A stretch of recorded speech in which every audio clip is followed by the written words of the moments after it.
मैं आज अपने ऑफिस की एक जरूरी फाइल घर पर ही भूल आया था। एक जरूरी मीटिंग से पहले मुझे उस फाइल की जरूरत थी, इसलिए मैं 11 बजे ही घर लौट गया था। मेरे पास मेरे घर के बाहरी दरवाजे की चाबियां थीं, इसलिए मैं खुद ही दरवाजा खोलकर घर के अंदर दाखिल हुआ। जैसे ही मैं आगे बढ़ा तो मुझे कुछ अजीब सा महसूस हुआ। मैं आगे बढ़ा तो एक कमरे का दरवाजा खुला हुआ था। मैंने झांक के देखा तो मेरी बीबी हंस हंस कर बातें करती हुई नजर आई। दूसरी तरफ हमारी नौकरानी सिर पर दुपट्टा ओढ़कर बैठी थी। मैं जैसे ही आगे बढ़ा उन दोनों की नजर मुझ पर पड़ गई। मैं और उनकी तरफ बढ़ा तो नौकरानी ने झट से अपने दुपट्टे से मुंह ढांक लिया और भागने की कोशिश की। मुझे शक हुआ क्योंकि वो तेजी से भागी थी और मैं उसे पकड़ नहीं पाया, मगर उसका दुपट्टा मेरे हाथ में आ गया था। कामवाली ने अपना दुपट्टा छुड़ाने के लिए पीछे मुड़ के भी देखा तो मेरी सांस ही अटक गई, क्योंकि नौकरानी के भेस में तो मेरा नाम रमेश है। मेरा जन्म एक अच्छे परिवार में हुआ था। मेरी शादी बड़ी धूमधाम से हुई थी। वैसे तो मेरी शादी घरवालों के पसंद से हुई थी, लेकिन जैसे जैसे समय बीतता गया तो मैं अपनी बीबी से बहुत प्यार करने लगा था। मेरा लखनऊ से कानपुर ट्रांसफ़र हुआ तो मेरी बीबी भी जिद करने लगी कि मैं भी आपके साथ कानपुर आएगी, क्योंकि शादी से पहले वो कानपुर में ही रहती थी। मैंने कोमल को बहुत समझाया, देखो कोमल, कुछ दिन यहीं पर रुक जाओ, मुझे फ्लैट को सेट करवाने दो, फिर मैं तुम्हें भी बुला लूँगा। लेकिन उसने मेरी एक ना सुनी। इधर मेरे माता पिता मुझसे नाराज हो रहे थे कि अपनी बीबी को तो हमारे पास छोड़कर जाओ, लेकिन कोमल लाड में आके जिद करती रही तो मेरा दिल पिघल गया और फिर मैं उसे अपने साथ कानपुर ले आया था। कानपुर आने के बाद हमारे अच्छे दिनों की शुरुआत हो गई थी। हम दोनों खूब घूमते फिरते होटल से ही खाना खाते, लेकिन वक्त के साथ असल जिंदगी की शुरुआत हो गई तो मुश्किल पैदा होने लगी थी। मैंने एक पॉश एरिया में घर किराए पर लिया था, लेकिन साफ सफाई न होने के कारण वो बहुत गंदा हुआ था। जब मैं कोमल को सफाई करने के लिए कहता तो वो मुंह फुलाकर बैठ जाती और कहती, मैं काम वाली मौसी हूँ या बीबी। मैं उसे समझाता था, नेहा भाभी और पायल भाभी भी तो काम करती थी ना, तुम कर लोगी तो क्या हो जाएगा। तो वो चिढ़कर कहती, उन्हीं दोनों की वजह से तो मैं उधर ससुराल नहीं रुकी। वो खुद तो मशीन बनी हुई थी, मुझे भी मशीन बनाना चाहती थी। अब मैं उसकी इन बातों का क्या जवाब देता। मैं ऑफिस से आकर अकेले ही पूरे घर की सफाई कर देता। मेरे लिए इतना ही काफ़ी था कि वो खाना बना लेती थी। खाना जैसा भी बनता मैं खा लेता था। हमारा सब कुछ अच्छे से चल रहा था, जिंदगी में शांति ही शांति थी। लेकिन अचानक पता नहीं क्या हुआ, मेरी बीबी परेशान सी रहने लगी थी, बात बात पर गुस्सा हो जाती थी। एक दिन कोमल ने बताया, मुझे एक कामवाली मिल गई है। मैं कई दिनों से कामवाली को ही ढूंढ रही थी। वो बोली, कामवाली 2 घंटे के लिए आएगी और घर की सफाई करके जाएगी। मुझे बड़ी खुशी हुई कि चलो अब मुझे घर की सफाई नहीं करनी पड़ेगी, लेकिन मुझे चिंता भी हो रही थी। मैंने कहा, कोमल ध्यान रखना, नौकरानी घर की सफाई करने आती तो है, लेकिन सफाया करके चली जाती है। मेरी बात सुनकर वो हंस पड़ी थी और बोली, अब चिंता मत करो, ऐसा कुछ नहीं होगा। अब एक बार फिर से घर में शांति आ गई थी। कोमल बहुत खुश और सज धज कर रहने लगी थी। मैं घर आता तो उसको बहुत खुश देखता था। अल्पविराम मुझे ये तसल्ली हो गई थी कि चलो सब कुछ ठीक हो गया है।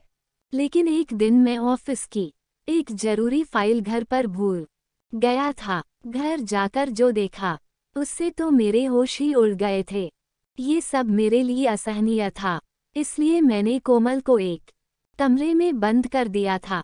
देर रात जब मैं घर लौटा तो कोमल ने जोर जोर से दरवाजा पीटना शुरू कर दिया था। मैंने परेशान होकर दरवाजा खोल दिया और उससे पूछा, तुम मुझे सीधे सीधे बताओ कि आज हमारे घर में नौकरानी के भेस में कौन मौजूद थी? तो वो बोली, आपको मेरी कसम है, पहले आप मेरी बात सुनो, फिर मैं आपको उससे मिलवा दूंगी। मैंने अपनी बीबी को एक मौका दे दिया था। मैं दिल से यही चाहता था कि वो मेरे सारी शंकाओं को झूठा साबित करे, क्योंकि मैं उससे बहुत प्यार करता था। कोमल ने अपने आंसू पोंछे और कहने लगी, रमेश, हम 7 बहनें और एक भाई थे। पिताजी दिहाड़ी मजदूर और माँ दर्जी थी। हम सब छोटे छोटे थे तो हमारे पेट भी छोटे थे। हमारा पेट माँ की सिलाई की कमाई से भर जाता था। जब हम बड़े हुए तो हमारी भूख भी बढ़ गई। अब कम खाने से कहाँ गुजारा होता था। माँ दाल बनाने का बर्तन चूल्हे पे चढ़ा देती और जी भर के दाल में पानी डाल देती, लेकिन हमें रोटी हर बार कम पड़ जाती थी। हम खाली पेट से ही उठ जाते थे। जब कई दिन तक ऐसी ही मुसीबत सहनी पड़ रही थी तो हमारी खाना खाने वाली चटाई तितर बितर हो गई थी। हम सभी भाई बहन एक दूसरे से खाना छीनकर खाने लगे थे। मेरा सबसे छोटा भाई अभय, वो खाना मुट्ठियों में भर लेता। हम उसे कुछ नहीं कहते थे। जब सब लड़ झगड़ कर उठ जाते तो वो अपने छोटे छोटे हाथों से रोटी के टुकड़े निकालकर माँ को खिलाने लग जाता। जब माँ रोती जाती तो अभय अपनी कमीज के आंचल से माँ के आंसू पोंछ देता। मेरी सबसे बड़ी बहन 17 साल की थी और अभय 4 साल का था। ये जो उम्र का अंतर था ना, ये बहुत ही खतरनाक था। बहन की शादी की उम्र निकलती जा रही थी, लेकिन गरीब घर की लड़की से कौन शादी करता है। अब हम बहनों को अभय से बड़ी आशाएं थी। हम दिन गिन गिन कर काट रहे थे कि कब वो जवान होगा और कब हमारी किस्मत खुलेगी। लेकिन जीवन का हर पड़ाव एक मृगजल रहता है। अभय जवान हो गया और हम सब बहनें पक्की उम्र की होती गई। जब हम अपनी किस्मत पर रोते थे तो वो सबसे बड़ी बहन मीना के गले लगकर रो पड़ता। माँ अपना माथा पीट कर रह जाती। माँ अभय को बहुत समझाती थी कि तुम एक मर्द हो। जब एक औरत किसी मर्द के सामने असहाय होकर आंसू बहाती है तो मर्द अपनी हिम्मत जुटाकर उसके आंसू पोंछ देता है, खुद रोने नहीं बैठ जाता है। मगर अभय को ये बातें कहाँ समझ में आती थी। उस बेचारे के भी हमारे तरह ही नसीब फूटे हुए थे। पढ़ाई से भी दूर हुआ था और हुनर से भी। जब वो 17 साल का हुआ तो माँ ने उसे बिजली का काम सीखने के लिए लगा दिया था, लेकिन तब तक उसके पास काम सीखने के लिए समय ही नहीं बचा था। माँ के आंखों की रोशनी बहुत कमजोर हो चुकी थी। वो सिलाई नहीं कर सकती थी। बड़ी बहन भी सिलाई से पीछे हट चुकी थी। अब सुबह शाम हमारे हालात एक जैसे थे। हम भूखे रहते तो पिताजी शाम को मस्त शराब पीकर आते थे और बिस्तर पर ढेर हो जाते थे। माँ रात में भूख के कारण रो रही थी। अभय नींद से उठकर उनके पास गया और उनके गले लगकर रोने लगा था। फिर सुबह हुई तो उसने अपना फैसला सुना दिया था। वो बिजली का काम नहीं सीखेगा बल्कि दिहाड़ी मजदूरी करेगा, मेहनत मजदूरी करेगा। समय की मांग भी यही थी। तभी तो हम सभी चुप ही रहे। अब एक लड़का अक्सर अभय के साथ हमारे घर आता था। उसका नाम रोशन था। वो उम्र में अभय से काफी बड़ा था, शायद मुझसे भी वो 1-2 साल बड़ा ही था। वो माँ को आके दिलासा देता कि चिंता मत कीजिए, सब कुछ ठीक हो जाएगा। वो चोरी चोरी मुझे देखते रहता था। उसको मैं अच्छी लगने लगी थी और मुझे वो उसने मुझसे कहा था कि जब उसके घर के हालात ठीक हो जाएंगे तो वह मुझे अपनी दुल्हन बनाकर लेकर जाएगा। लेकिन फिर एक दिन रोशन गायब हो गया। मुझे उम्मीद थी कि वो एक दिन जरूर वापस आ जाएगा। इस बीच अभय भी पूरे दिन घर से गायब रहता था। अब तो वो रात भी बाहर गुजारने लगा था। एक दिन वो रोज की तरह घर से बाहर निकला और लौटकर वापस ही नहीं आया। माँ और हम बहनों का रो रो कर बुरा हाल हो गया था। माँ पूरे दिन ऐसे रोती रहती थी जैसे उसकी मौत हो गई हो। हम बहुत दुखी रहने लगे थे। हम बहनें भी भाई को याद करते तो अपने इच्छाओं पे आंसू बहाते। कई दिनों से हमें खाना नसीब नहीं हुआ था, जिसके चलते मेरी बड़ी बहन जब सीढ़ियों पर चढ़ी तो चक्कर खाकर गिर गई। उसके सिर पर गहरी चोट लगी और उस झटके में मेरी सबसे बड़ी बहन की मौत हो गई। दीदी गुजर गई, लेकिन ना माँ रोई ना हम बहनें रोईं। माँ बोली, मीना की भूख मर गई। हमने कहा, खुश नसीब थी हम, बदनसीब बहनें जिंदा थी। 1 महीना बीत गया होगा कि अभय वापस लौट आया। वो ढेर सारे पैसे लेकर आया था अपने साथ। वो नीली शॉल भी लाया था। अभय बोला, माँ ये शॉल रीना के लिए है। तो माँ बोली, बेटा वो अब इसे उड़ने के लिए इस दुनिया में नहीं रही। ये सुनते ही वो परेशानी से सबका मुंह तकता रहा। हम सब बहनों की गिनती करने के बाद बोला, माँ मीना क्यों मर गई? पिताजी मर जाते तो अच्छा होता। अभय अब बात बात पर रोता नहीं था। वो दुख की बात सुनकर भी हंस देता था। अभय के घर आने से अब घर में भरण पोषण की व्यवस्था हो गई थी। उसने माँ से कहा कि मैं एक बिजनेस करने लगा हूँ। फिर माँ ने कहा, भगवान का शुक्र है।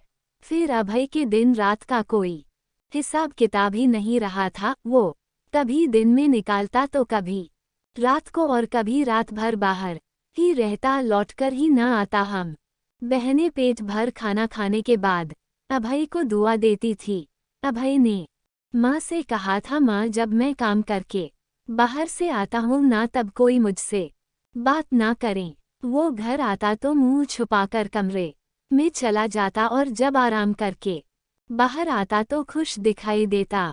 उसके दिन और रात का व्यवहार हमारी समझ से परे था। अब ये हुआ कि जब पेट भरने लगा तो अकल भी जाग उठी थी। अब माँ को अभय की चिंता होने लगी थी। माँ अभय से उसके काम के बारे में पूछती तो वो टाल देता था। माँ जिद करती तो वो उठकर बाहर चला जाता था। एक दिन जब पिताजी घर आए तो वो नशे में नहीं थे। सबको बड़ा आश्चर्य हुआ। उन्होंने घर आकर अभय को जोर जोर से पुकारना शुरू कर दिया। तो हम सभी बहनें और माँ दौड़कर पिता के पास पहुंची। अभय भी अपने कमरे से बाहर आ गया। वो जैसे ही बाहर आया, पिताजी ने उसके चेहरे पे थप्पड़ बरसाना शुरू कर दिए। पिताजी बोले, इस बेशर्म ने तो मेरे नाम को ही डुबा दिया है। माँ ने कहा, जो शख्स खुद नशे में डूबा हो उसका नाम कोई और क्या डुबा देगा। पिताजी बोले, अभय तुम लोगों को हराम का खाना खिला रहा है। माँ भी आज रुकने वाली नहीं थी। कहने लगी, तुमने तो आज तक हमें एक निवाला भी नहीं खिलाया, भले वो हराम का ही क्यों ना हो। पिताजी अभय के जान के दुश्मन बने हुए थे। वो अभय को जान से मारने की धमकी दे रहे थे। उसे घर से निकलना चाहते थे, लेकिन माँ अपनी जिद पर अड़ी थी। लेकिन जब पिताजी ने माँ को तलाक देने की धमकी दी तो माँ ने एक नज़र अपनी आधा दर्जन अविवाहित बेटियों पर दौड़ाई और वो चुप होकर बैठ गई। उस दिन पिताजी ने अभय को अपमानित करके घर से बाहर निकाल दिया, लेकिन अभय की आंखों में न कोई आंसू थे और न ही चेहरे पर कोई उदासी थी।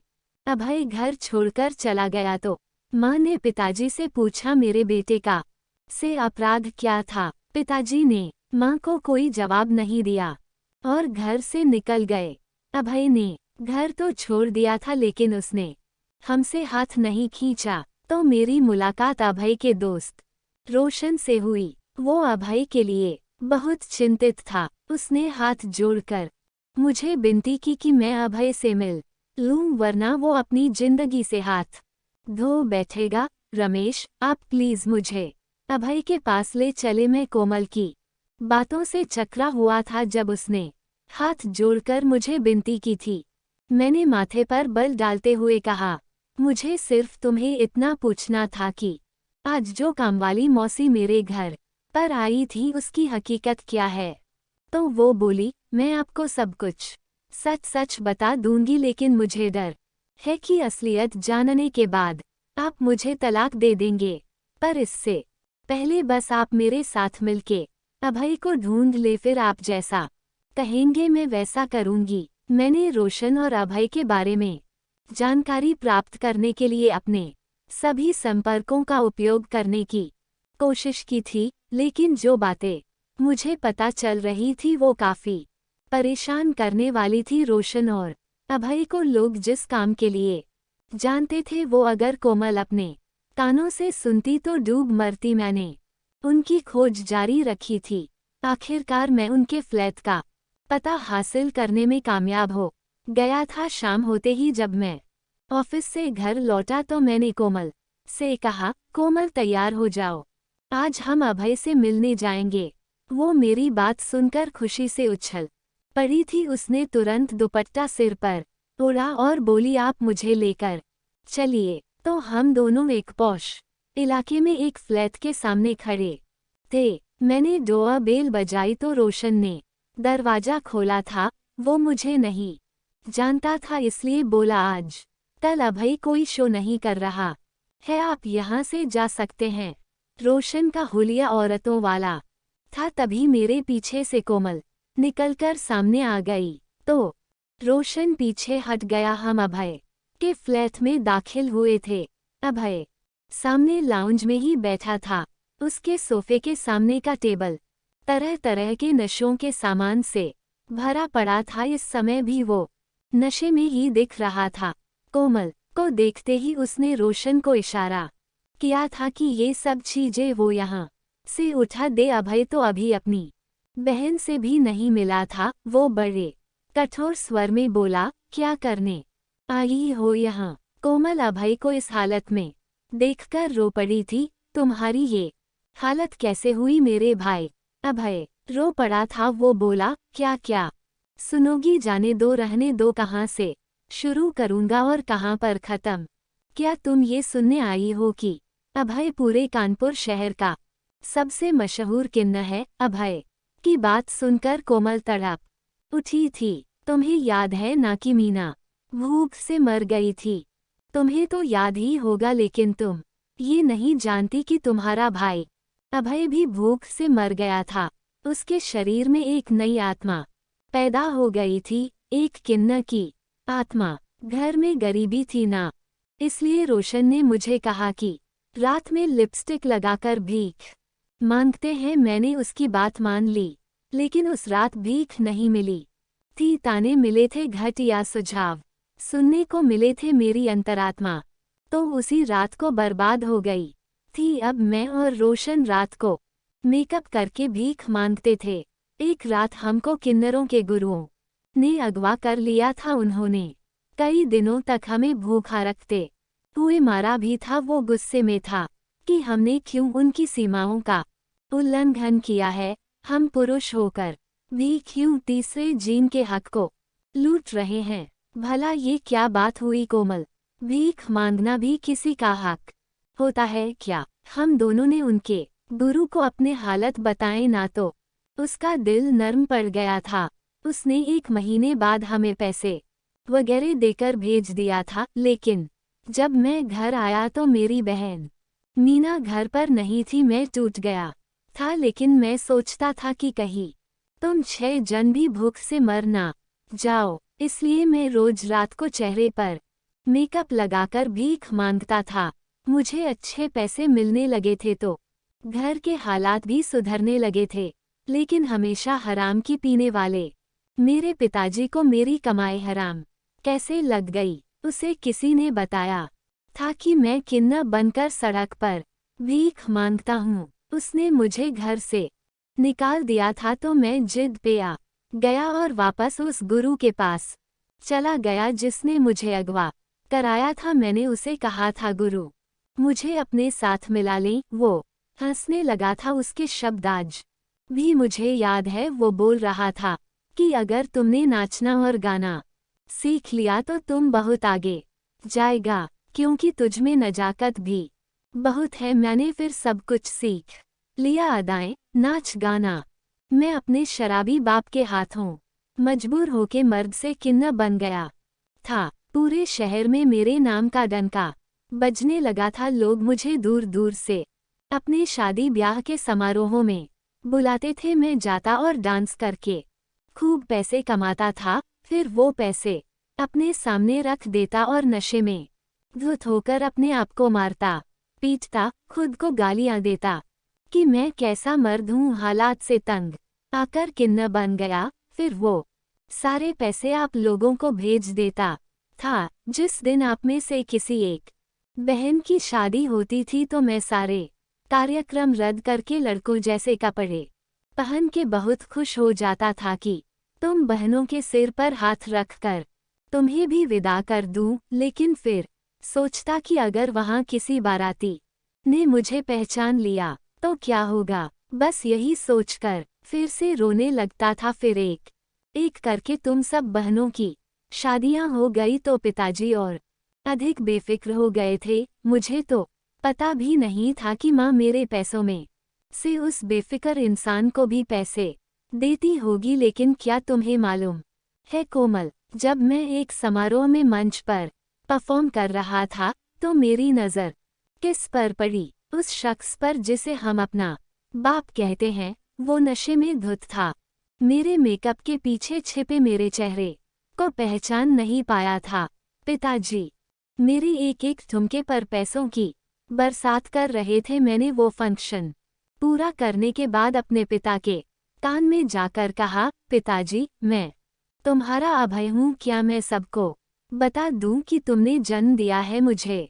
मेरे हराम के पैसों से तो तुम बड़े इज्जतदार बन बैठे हो। मेरी बातें सुनकर पिताजी ने मेरे मुंह पर थूक दिया। कोमल अभय फुट कर रोने लगा था। कोमल उसके गले लगकर तड़प रही थी। मेरी और रोशन की भी आंखें भीग गई थी। तभी अभय ने कहा, पिताजी ने उस बेटे के चेहरे पर थूक दिया जिसने उनकी वजह से अपनी मर्दानगी गंवा दी थी और अपनी इज्जत को मार डाला था। पिताजी ने हम सभी के साथ बहुत अन्याय किया है। तब मुझे पता चला कि माँ पिताजी को छोड़कर अपनी दूसरी बेटी के घर चली गई है, तो मैंने पैसे भेजने बंद कर दिए थे। अब तो खैर मैंने भी नाचना छोड़ दिया है, इसलिए मेरी ये हालत है। मैंने भाई होने का फर्ज निभाया है। मैंने अपने बहनों की शादियां तो कर दी हैं। अब मैं इस पापी और अपमानजनक जीवन को छोड़कर सबसे छिपकर रहना चाहता हूँ। कोमल और अभय के चेहरे पर उनका दुख बड़ी आसानी से देखा जा सकता था। कोमल बोली, अभय तुमने हम सभी के लिए जो कुछ भी किया है मेरे भाई, उसका कर्ज हम पूरी जिंदगी चुका नहीं सकते। आज हम सब बहनें अपने अपने घर में खुशहाल की जिंदगी जी रहे हैं और तुम यहाँ किस मुसीबत से गुजर रहे हो। अभय तुम जानते हो क्या, पिता जी भीख मांगने लगे हैं। एक दिन हमारे घर दस्तक हुई। मैंने जैसे ही दरवाजा खोला तो सामने पिताजी खड़े होकर भीख मांग रहे थे। मेरे भाई, मैंने उन्हें घर बुला लिया और कहा कि मेरे घर की सफाई किया करो तो तुम्हें 2 वक्त की रोटी दे दिया करूंगी। वो आते हैं मेरे घर पर, बड़ी मुश्किल से सफाई करता है। उनकी बुरी हड्डियों में इतनी जान नहीं है कि वो काम कर सके, लेकिन मैं नहीं चाहती कि वो भीख मांगे। सारी जिंदगी उसने मुफ्त में रोटियां तोड़ी है, तो क्या अब भी वो वैसा ही करे? मैं उससे हम सबका हिसाब लेना चाहती हूँ। फिर कोमल ने मेरी तरफ मुड़कर कहा, रमेश, वो काम वाली मौसी के रूप में आने वाला शख्स मेरा बाप है। अब सारी हकीकत मेरे सामने थी। मैंने कोमल को माफ कर दिया था। मुझे ही अभय का बड़ा भाई बनना पड़ा। मैं उसको और रोशन को अपने साथ घर ले आया था, लेकिन जब डॉक्टर से बात की तो उन दोनों को नशा मुक्ति केंद्र में भर्ती करवाना पड़ा था, जहां पर हर हफ्ते उनका मनोचिकित्सक द्वारा भी इलाज किया जाने लगा। जीवन की बहुत ही कड़वी यादें उनके दिमाग में बैठ गई थी जिनको नई जिंदगी की शुरुआत करने के लिए मिटाना जरूरी था। मैं और कोमल हर हफ्ते उन दोनों से मिलने जाते हैं। उनमें बहुत तेजी से सुधार हो रहा है, जबकि कोमल अपने भाई के लिए रिश्ता ढूंढने में व्यस्त है। जहां तक कोमल के पिताजी का सवाल है, वो हर दिन हमारे घर की सफाई करने आते हैं। मैं कोमल को समझाता हूँ कि वो अपने पिता जी को माफ कर दे, मगर वो अभी माफ करने के लिए दिमागी तौर पर तैयार नहीं है। अब आप ही बता दीजिए कि क्या कोमल को अपने पिताजी को माफ कर देना चाहिए या फिर इसी तरह अपने पे हुए जुल्म का बदला लेते रहे। तो भाइयों और बहनों, ये थी आज की कहानी। अगर आपको कहानी पसंद आई हो तो वीडियो को लाइक कीजिए, शेयर कीजिए और कमेंट भी कीजिए। और हाँ, सबसे ज़रूरी बात, अगर आपने अभी तक मेरे चैनल को सब्सक्राइब नहीं किया है तो प्लीज़ सब्सक्राइब करें। तो भाइयों और बहनों, मिलते हैं अगले वीडियो में एक और दिलचस्प कहानी के साथ। तब तक के लिए नमस्कार, धन्यवाद भाइयों।